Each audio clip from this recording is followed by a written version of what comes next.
जितनी तेजी से पाकिस्तान और बांग्लादेश से हिरण कम हो रहे हैं, ये युद्ध उतना ही निकट आता जा रहा है। ये युद्ध अचानक नहीं होगा। वास्तव में हम पहले से ही इसके बीच में हैं। विश्वास ना हो तो हैदराबाद, केरल, पश्चिम बंगाल, यूपी, हरियाणा, राजस्थान, दिल्ली आदि के लकड़बग्घा बहुल क्षेत्रों में घूम आइए। हिरणों ने वहां से घर और संपत्ति बेचकर कहीं और बसेरा बना लिया है। लेकिन वे जिन स्थानों को सुरक्षित समझ रहे हैं, वो भी वास्तव में सुरक्षित नहीं है। सिर उठाकर देखें तो उनके ही आसपास कोई लकड़बग्घा फलों और नारियल पानी का ठेला लगाए खड़ा है। कोई लकड़बग्घा प्लम्बर, कारपेंटर या मैकेनिक बनकर हिरणों पर नजर बनाए हुए है। हर कोने पर लकड़बग्घों की मांद भी बन रही है। आंखें और कान। दोस्तों, भेड़िया जो होता है एक शिकारी जानवर होता है।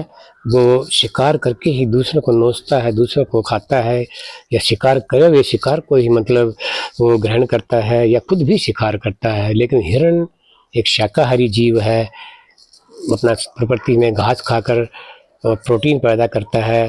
संख्या हिरण की बहुत ज़्यादा होती है। भेड़ियों की संख्या गिनती कम होते हुए भी भेड़िया बहुत ही चालाक और धूर्त होता है। समाज में ऐसे भेड़िए मौजूद हैं, दुनिया में, देश में ऐसे भेड़िए मौजूद हैं जिनसे आदमी को, इंसान को अपने आप को बचाना होगा और अपने समाज की, अपने धर्म की, अपने घर की, अपने परिवार की रक्षा उनसे करनी होगी। चलिए, एक वीडियो के जरिए मैं आपको ये चीज़ समझाने की कोशिश करता हूँ। वीडियो आपको अवश्य अच्छा लगेगा। चैनल को सब्सक्राइब करना, शेयर करना और कमेंट जरूर करना। आपके कमेंट बहुत ही महत्वपूर्ण है। चलिए, हिरण पूरे दिन घास खाने में लगा रहता है। घास को प्रोटीन में बदलने में ही लगा रहता है। दूसरी तरफ मांसाहारी लकड़बग्घे को जब तक भूख नहीं लगती, बस आराम से पड़ा रहता है, क्योंकि उसे पता है कि उनके लिए प्रोटीन का इंतजाम करने के लिए हिरण जो लगा हुआ है। जब तक हिरण है, जंगल में खूंखार जानवर चैन से सोते हैं, पर हिरण जब कम होने लगते हैं तो ये भूखे खूंखार पशु नए जंगलों की तलाश करते हैं।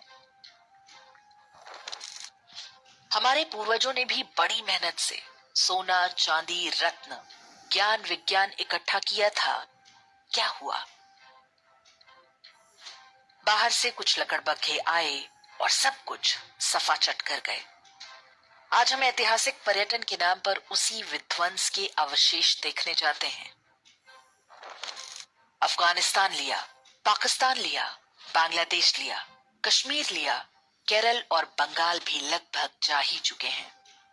भारत के लगभग सभी क्षेत्रों में लकड़बग्घा बहुल क्षेत्र बसते गए। उनकी नस्ल के शिकारी परजीवी गुणों का विकास भी जारी रहा। अब पाकिस्तान और बांग्लादेश में संकट है, क्योंकि वहां हिरण लुप्तप्राय हैं। अब उन्हें नए जंगलों की तलाश है। उन्हें पता है कि पड़ोस में ही एक हरा भरा जंगल है। वहां पर पहले से ही भारी संख्या में लकड़बग्घे रहते हैं, लेकिन अभी छिटपुट शिकार से ही पेट भरने को मजबूर है। जंगल के कानून में संख्या बल सबसे आवश्यक है। इसे ही वो गजवाए हिंद कहते हैं और उनकी किताबों में इसका जिक्र हो चुका है। हर शांतिप्रिय लकड़बग्घे के मन में वो ऐसे बैठा हुआ है जैसे हिरणों के मन में संविधान और राष्ट्रगान। हिरणों को अनुमान नहीं कि आखिरी युद्ध बहुत कठिन होगा, क्योंकि ये अंदर से शुरू होगा, फिर बाहर से। जितनी तेजी से पाकिस्तान और बांग्लादेश से हिरण कम हो रहे हैं, ये युद्ध उतना ही निकट आता जा रहा है। ये युद्ध अचानक नहीं होगा। वास्तव में हम पहले से ही इसके बीच में हैं। विश्वास ना हो तो हैदराबाद, केरल, पश्चिम बंगाल, यूपी, हरियाणा, राजस्थान, दिल्ली आदि के लकड़बग्घा बहुल क्षेत्रों में घूम आइए। हिरणों ने वहां से घर और संपत्ति बेचकर कहीं और बसेरा बना लिया है। लेकिन वे जिन स्थानों को सुरक्षित समझ रहे हैं, वो भी वास्तव में सुरक्षित नहीं है।